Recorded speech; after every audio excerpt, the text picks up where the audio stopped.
Bonjour à tous, je suis ici avec Philippe Henrard, qui est agriculteur dans la région de Ciney. Philippe a décidé de faire des semis par drone l'année passée et cette année-ci. Alors voilà, Philippe, est-ce que tu peux nous raconter comment ça s'est passé pour toi? Bonjour Arnaud, tout s'est très bien passé.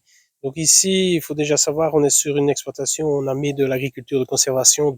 L'un des piliers pour cette agriculture, c'est la couverture maximale des sols. Donc est venue l'idée de partir sur un couvert permanent. L'année passée, en 2024, quand j'ai commencé vraiment à vouloir mettre du trèfle violet donc en place comme couverture permanente, je devais choisir quel moyen de pouvoir implanter donc ce trèfle. Si vous vous souvenez, en 2024, on était sur un hiver très mouillé, le printemps était très humide aussi. Donc faire des semis avec mon tracteur et mon semoir, c'était pas possible, on allait détruire la culture.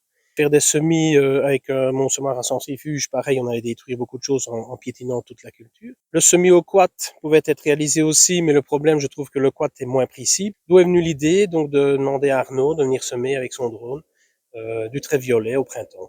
Et alors, est-ce que tu peux nous parler de cette parcelle-ci, cette partie-ci, cette partie-là?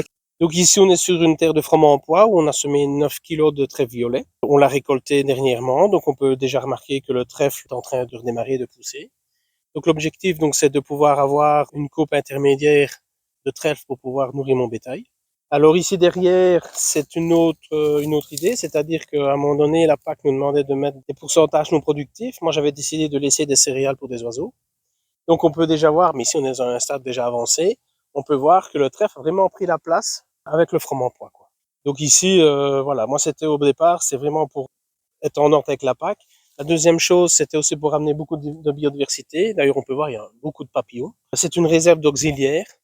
Donc voilà, c'est un ensemble de choses que je mets en place avec le trèfle sur ma parcelle.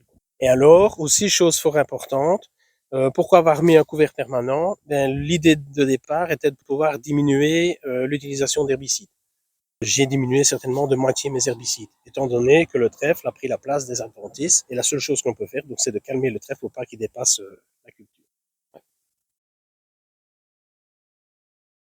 Pour réussir un couvert, donc un semis par drone, une chose fort importante à mes yeux, c'est déjà d'avoir de l'eau. Quand on a un semis, il faut de l'eau derrière. Il faut surtout pas avoir de rémanence de désherbage et aussi un peu de place pour que la lumière puisse descendre de la céréale, par exemple, pour aider le trèfle à démarrer. Ici, le trèfle, vu qu'on va le garder plusieurs années et qu'on va faire plusieurs céréales successives et qu'on essaye de le calmer avec certains produits, à un moment donné, il va peut-être être plus clair. Donc, l'idée serait peut-être de semer, d'ajouter certaines espèces, par exemple pour faire un métail, la dernière année, le semer un mois avant la récolte de la céréale. Ouais. Donc, rajouter par exemple un seigle ou une avoine ou même une légumineuse comme la vesse, par exemple, pour essayer d'étoffer un petit peu mon couvert.